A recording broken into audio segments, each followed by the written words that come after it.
Oh, ik Tyler O'Neill, the Irish photographer for here at Haven Humane, and I'm about to read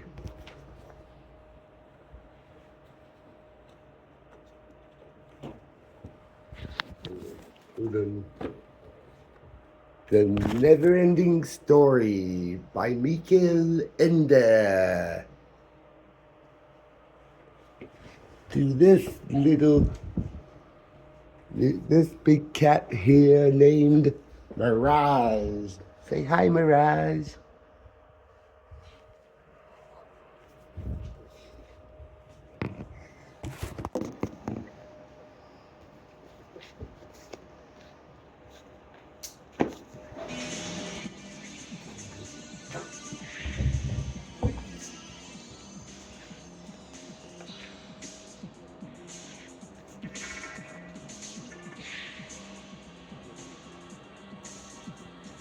Chapter 3 Tree. More like the aged one.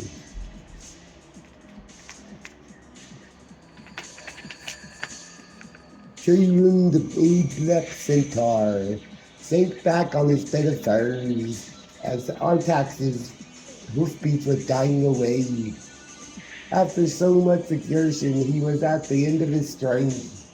The women who found him the next day in the train's tent feared for his life. And when the hunters came home a few days later, he was hardly any better. But he managed nevertheless to tell them why a train had ridden away and would not be back soon. As they were all fond of the boy, their concern for him made them grave. Still, they were proud of that the childlike empress had chosen him for the great quest, though none claimed to understand their choice.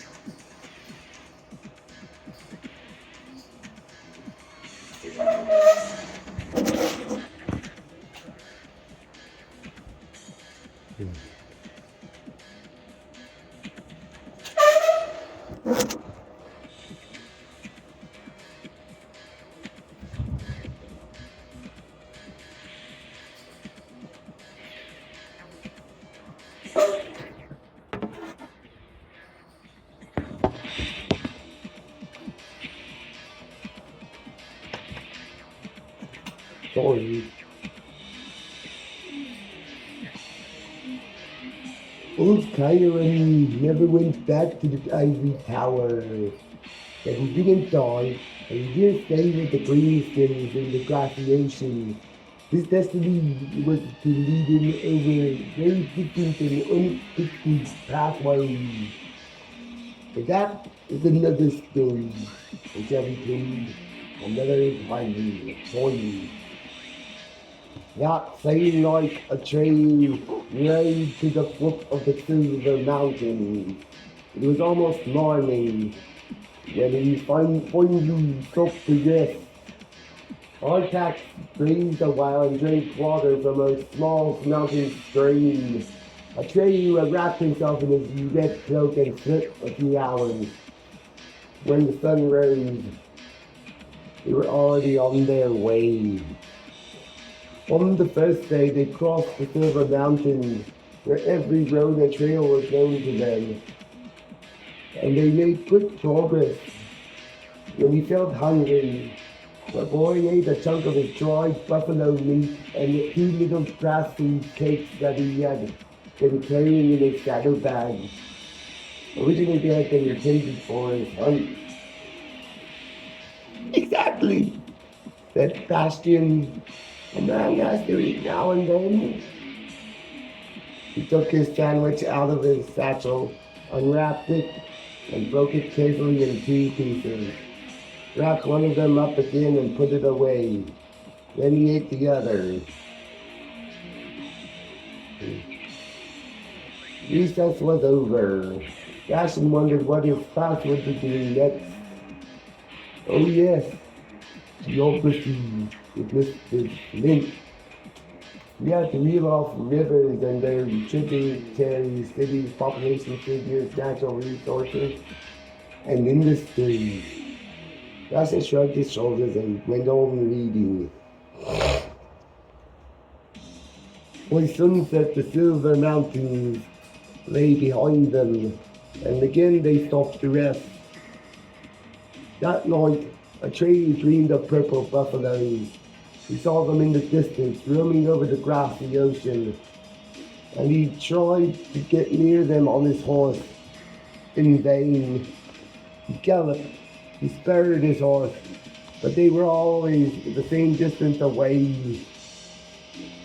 The second day, they passed through the sinking tree country. Each tree had a different shape, different leaves, different bark, but all of them in growing. And this was what gave the country its name. Made soft music that sounded far in the air and joined in a mighty harmony that hadn't been its like for beauty and all fantastica. Riding through this country wasn't entirely devoid of danger, for many a traveler had stopped still as though spellbound and forgotten everything else. A train felt the power of the marvelous sounds, but didn't let himself be tempted to stop. The following night he dreamed again of purple buffaloes. This the time he was on foot, and a great herd of them was passing. But they were beyond the range of his bows, and when he tried to come closer, his feet clung to the ground. He couldn't move them. Frantic efforts to tear them loose woke him up. Started out at once, though the sun had not yet risen. The third day, he saw the glass tower of Erebo, where the inhabitants of the region caught and stored starlight. Out of the starlight, they made wonderful decorative objects, the purpose of which, however, was known to no one in all Fantastica but their makers. He met some of these folk, little creatures they were, who seemed to have been learned from grass, but when were extremely friendly and avoided him with food and drink. But when he asked them he might know something about the childlike empress's illness, they sank into a gloomy, perplexed silence. The next night, a trader dreamed again that the herd of purple buffaloes was passing. One of the beasts, a particularly large and imposing bull, broke away from his fellows slowly with no sign of either fear or anger, approached the train. As all true hunters, a trainer knew every creature's vulnerable spot, where the arrow would be fatal. The purple buffalo put himself in such a position as to offer a perfect target. A trainer fitted his arrow into his bow and pulled with all his might, but he couldn't shoot. His fingers seemed to have thrown into the bowstring and he couldn't release it. Each of the following nights he experienced something of the sort. He got closer and closer to the same purple buffalo. He recognized him by his white spot on his forehead. But for some reason he was never able to shoot the deadly arrow. During the days, he rode farther and farther, without knowing where he was going or finding anyone to advise him. The golden amulet he wore was respected by all who met him, but none had an answer to his question. One day he was afar from the flaming streets of Salamander, the city whose inhabitants' bodies are on fire. But he preferred to keep away from it. He crossed the broad plateau of the Sassafranians, who are born old and die when they become babies. He came to the jungle temple of Muama, where a great moonstone pillar hovers in midair. and he spoke to the monks who lived there. And again, no one could tell him anything.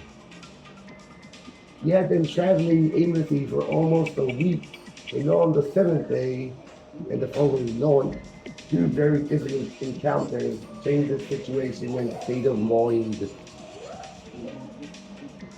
Byron's story of the terrible happenings in all parts of Fantastica had made an impression on him, but thus far disaster was something he had only heard about. On the seventh day, he was to see it with his own eyes. Toward noon, he was riding through a dense, dark forest of enormous, gnarled trees. This was the same howling forest where the four messengers had met some time before. That region, as the trio knew, was the home of bark trolls. These, as he had been told, were giants and giantesses who would themselves look like gnarled tree trunks. As long as they stood motionless, as they usually did, you could easily mistake them for trees and ride on unsuspectingly. Only when they moved could you see that they had brass-like arms and crooked whip-like blades. Though extremely powerful, they were not dangerous. At most, they liked to play tricks on travelers who loved off their way. A train had just discovered a woodland meadow with a brook flowing through it, and had dismounted to let Artax drink and brave. Suddenly he heard a loud cracking and thudding in the woods behind them. Three bark trolls emerged from the woods. They came toward him. Cold shivers ran down his spine at the sight of them. The first, having no legs or haunches, was obliged to walk on his hands. The second had a hole in his chest, so big you could see right through it. The third hopped on his right foot because the whole left half of him was missing, as if he had been cut through the middle. When they saw the eminence hanging from a train's neck, they nodded to one another and came slowly closer. Don't be afraid, said the one who was walking on his hands, and his voice sounded like the groaning of a tree. We are not exactly pretty to look at, but in this part of Howling Forest there is no one else left who might warn you. That's why we've come. Warn? The tree asked. About what? We've heard about you, moaned the one with the hole in his chest.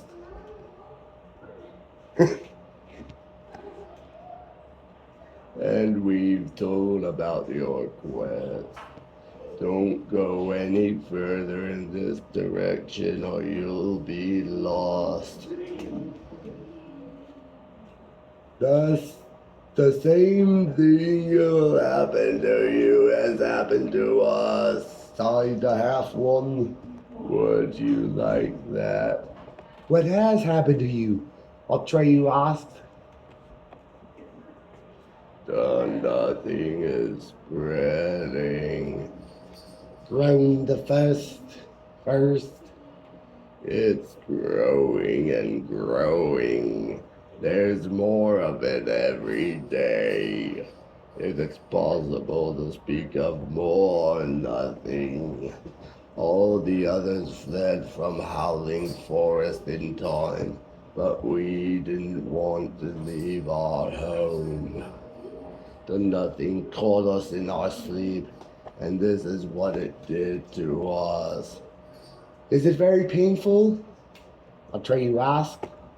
No, said the second bark troll, the one with the hole in his chest. You don't feel a thing. There's just something missing.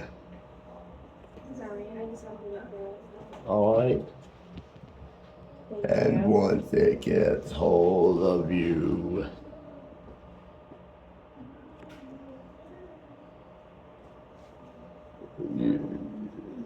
something more is missing every day. Soon there won't be anything left of us. In what part of the woods did it begin? Atreyu asked. Would you like to see it? The third troll, who was only half a troll, turned to his fellow sufferers with a questioning look. When they nodded, he said, we'll take you to a place where there is a good view of it, but you must promise not to go any closer. If you do, it will pull you in.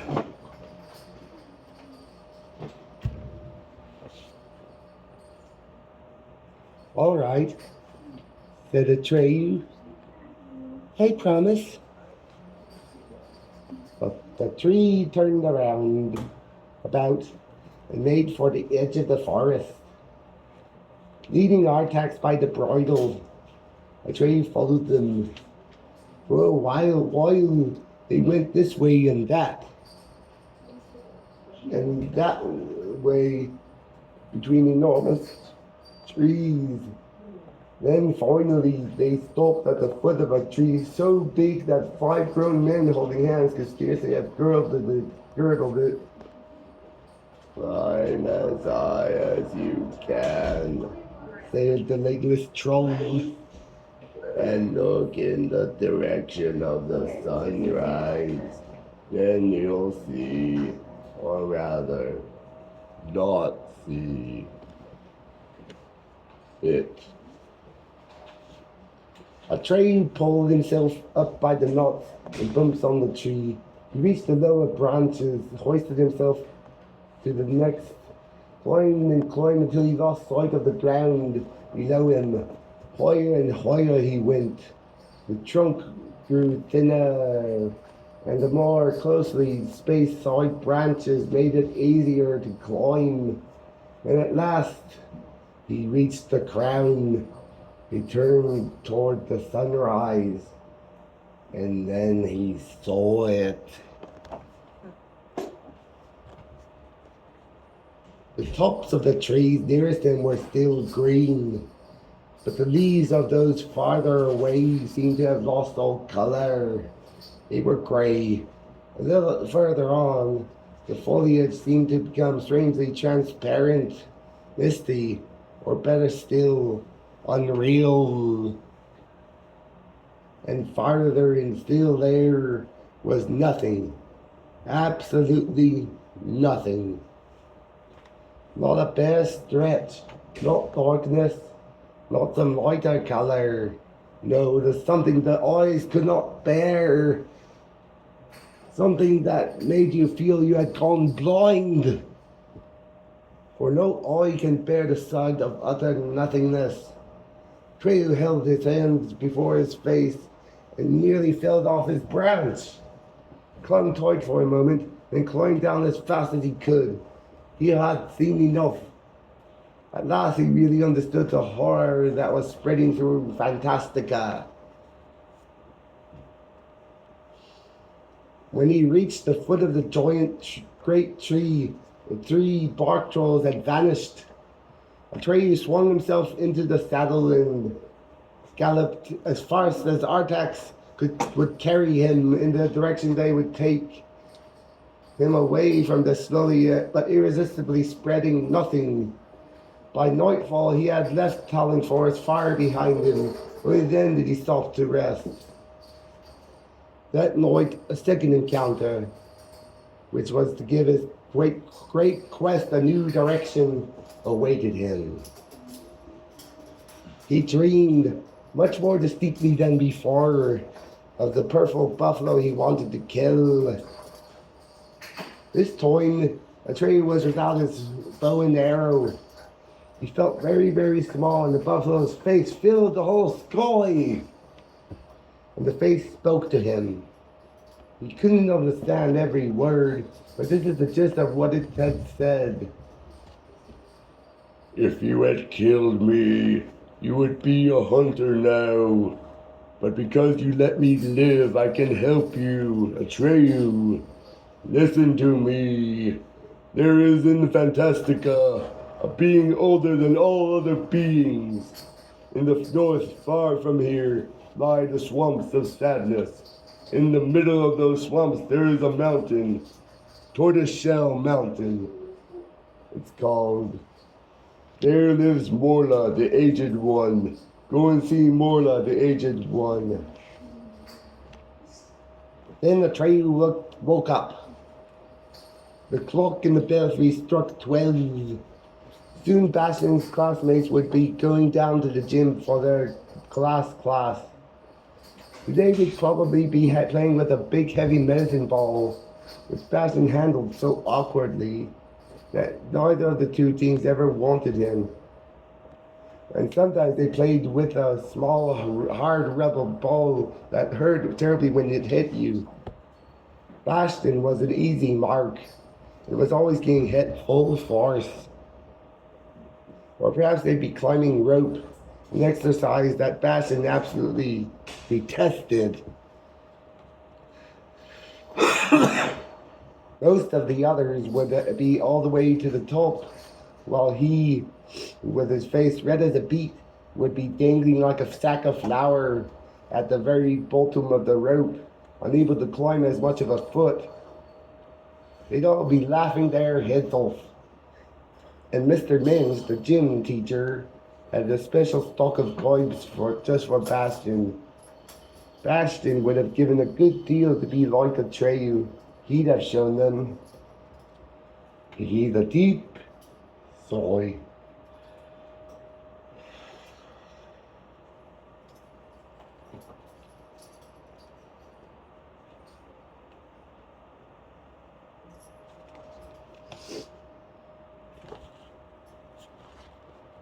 Atreyu rode northward, ever northward. He allowed himself and his horse only to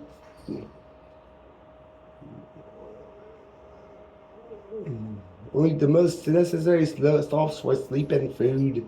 He rode by day and he rode by night. In the scorching sun and the pelting rain, he looked neither to the left nor the right and asked no more questions.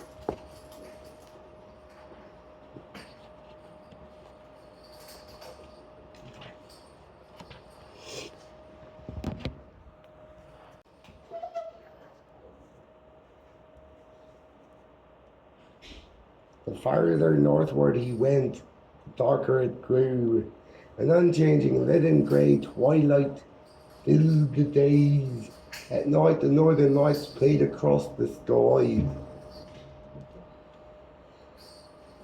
One morning, when time seemed to be standing still, in the murky light, he looked out from a hilltop and finally glimpsed the swamps of sadness. Clouds of mist drifted over them. Then here and there he distinguished little clumps of trees.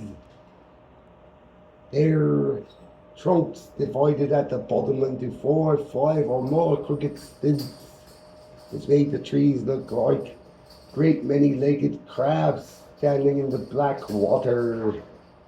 From the brown foliage hung aerial roots resembling motionless tentacles. It was next to impossible to make out where there was solid ground between the pools of water and where there was only a covering of water plants. Artax whinnied in horror. "Are we going in there, master?" "Yes," said Atreyu. "We must find Tortoiseshell Mountain. It's at the center of those swamps." He urged Artax on, and Artax obeyed. Step by step, he tested the firmness of the ground, but that made progress very slow. At length, Atreyu dismounted and led Artax by the bridle. Several times the horse sank in, but managed to pull himself loose. The farther they went into the swamps of sadness, the more sluggish became his movements. He let his head droop and barely dragged himself forward. Artax, said Atreyu, what's the matter? I don't know, master. I think we should turn back. There's no sense in all this. We're chasing after something you've only dreamed about. You won't find anything. Maybe it's too late even now. Maybe the childlike Everest is dead, and everything we're doing is useless. Let us turn back, master. Atreyu was astonished. Artax, he said, you've never spoken like this. What's the matter? Are you sick? Maybe I am, said Artax. With every step we take, the dark sadness grows in my heart. I lost hope, master, and I feel so heavy I can't go on. But we must go, cried Atreyu. Come along, Artax. He tugged at the bridle, but Artax stood still. He had sunken up to his belly, and he made no further effort to extricate himself. Artax, cried Atreyu, you mustn't let yourself go. Pull yourself out or you'll sink. Leave me, master, said the little horse. I can't make it. I go on as alone and don't bother about me. I can't stand the sadness anymore. I want to die. Desperately, Atreyu pulled at the bridle, but the horse sank deeper and deeper. When only his head emerged from the black water, Atreyu took it in his arms. I'll hold you, Artax, he whispered. I won't let you go under. The little horse uttered one last soft neigh. You can't help me, master. It's all over for me. Neither of us knew what we were getting into. Now we know why they are called the swamps of sadness. The sadness that has made me so heavy. That's why I'm sinking.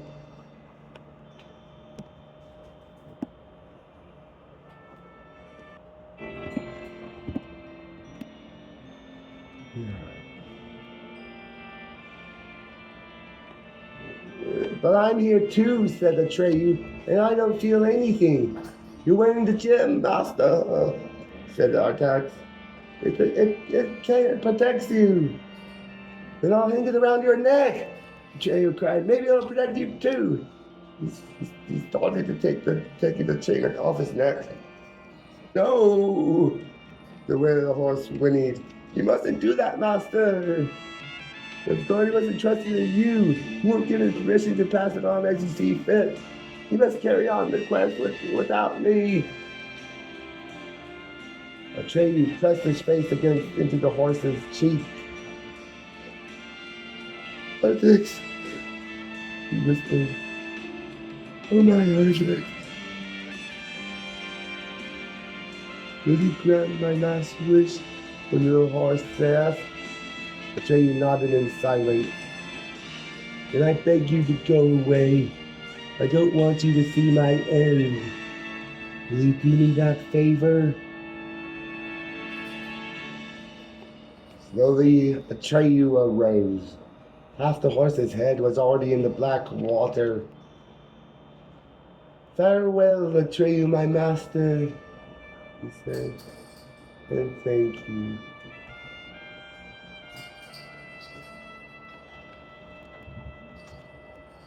Atreyu pressed his lips together. He couldn't speak. Once again he nodded to Artax, then he turned away.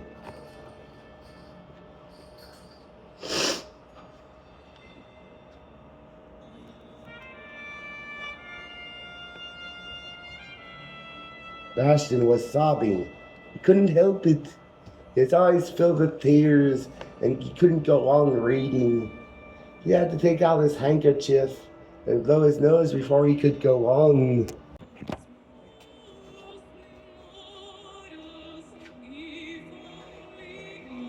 Atreyu waited and waited. For how long he did not know. The mist grew thicker and he felt as if he were blind and deaf. It seemed to him that he had been wandering around in circles for hours. Stopped worrying about where to set his foot down. and yet he's never sinking above his knees. By some mysterious means, the childlike empress has ended it led him the right way. Then suddenly he saw a high, steep mountain ahead of him, pulling himself up from crag to crag, climbed to the rounded top. At first he didn't notice what this mountain was made of, but from the top he overlooked the whole mountain, and then he saw that it consisted of great slabs of tortoiseshell, with moss growing in the crevices between them. He had found Tortoiseshell Mountain, but the discovery gave him no pleasure. Now that his faithful little horse Art was gone, it left him almost indifferent. Still, he would have to find out who this Morla, the aged one, was, and where she actually lived. While he was mulling it over, yes, he felt a slight tremor shaking the mountain. Then he heard a hideous wheezing and lip smacking, and a voice that seemed to issue from the innermost bowels of the earth. "It's alive, old woman, someone's crawling around on us." In hurrying to the end of the ridge where the sounds had come from, Atreus slipped on a bed of moss. Since there was nothing for him to hold on to, he slid faster and faster, and finally he fell off the mountain. Luckily he landed on a tree, which, which caught him on its branches. Looking back at the mountain, he saw an enormous cave. Water was splashing and gushing inside, and something was moving. Slowly something came out of it. It looked like a boulder as big as a house. When it came into full sight, Atreus saw that it was a head attached to a long, wrinkled neck. The head of a turtle. Eyes were black and big as pounds. The mouth was dripping with muck and water weeds. This whole tortoiseshell mountain, it simply suddenly dawned on the train, was the one enormous beast, a giant swamp turtle, Morla, the aged one. The wheezing, gurgling voice spoke again. "What are you doing here, son?" Atreyu reached for the amulet on his chest and held it in such a way that the great eyes couldn't help seeing it. "You recognize this, Morla?" Took a while to answer. "Sakes alive, Orin! You haven't seen your Orin that in a long time, have we, old woman? The emblem of the childlike empress. Not in a long time." "The childlike empress is sick," said Atreyu. "Did you know that?" "It's all the same to us, isn't it, old woman?" Morla replied. She seemed to be talking to herself, perhaps because she had no one else to talk to for heaven knows how long. "We don't save her, she'll die!" Atreyu cried out. "The nothing is spreading everywhere. I've seen it myself." Morla stared at him out of her great empty eyes. "We don't mind, do we, old woman? But then we shall all die!" Atreyu screamed. "Every last one of us!" "Sakes alive," said Morla. "But what do we care? Nothing matters to us anymore. It's all the same to us." "But you'll be destroyed too, Morla," cried Atreyu angrily. "Or do you expect because you're so old to outlive Fantastica?" "Sakes alive," Morla gurgled. "You're old, son, much too old. Lived long enough. Seen too much. When you know as much as we do, nothing matters. Things just repeat, day and night, summer and winter. The world is empty and aimless. Everything circles around. Whatever starts up must pass away. Whatever is born must die. It all cancels out, good and bad, beautiful and ugly. Everything is empty. Nothing is real. Nothing matters. Atreyu didn't know what to answer. That aged one's dark, empty, palm-sized eyes paralyzed his thoughts. After he heard her speak again, "You're young, son. If we were as old as we are, you know there's nothing but sadness. Why shouldn't we die, you and I? The Java Empress, the whole lot of us."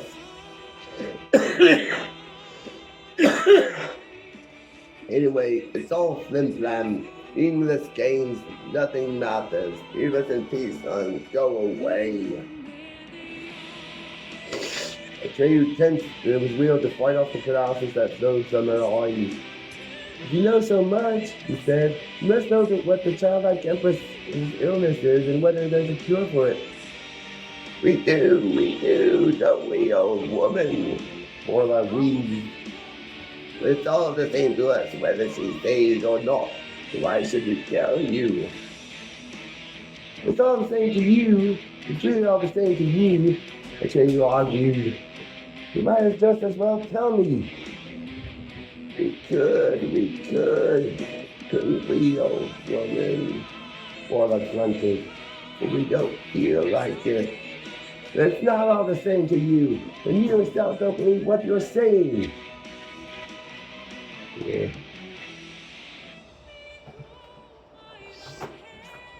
After a long silence, he heard a deep gurgling and belching. That must have been some kind of laughter. It's more like the aged one was still capable of laughing. And your candy Casey said, "You're a sly one, son. Real sly. We haven't had so much fun in a long time. Have we, old woman?"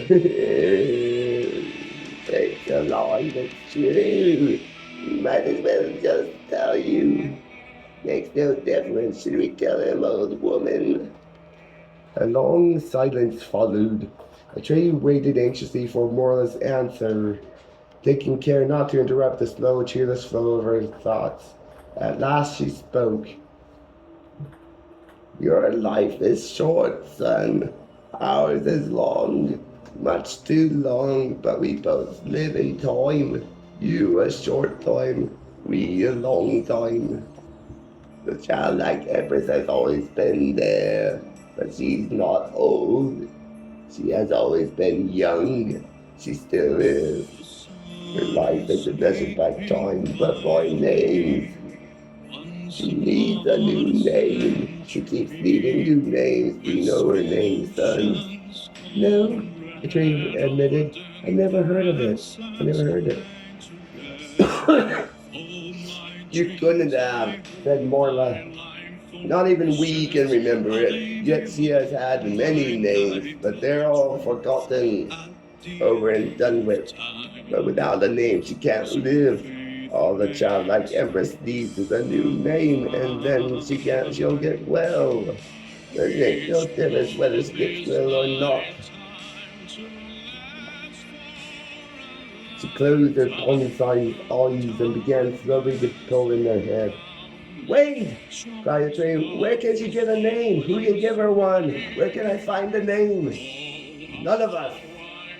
Marla gurgled. "No inhabitant of the Fantastica can give her a new name. Short, saltless, things alive, it doesn't matter. Nothing matters." "Who then?" cried Atreyu in despair. "Who can give her the name that will save her and save all of us?" "Don't make so much noise," said Morla. "Leave us in peace. And go away. Even we don't know who can give her a name." "If you don't know," Atreyu screamed even louder, "who does?"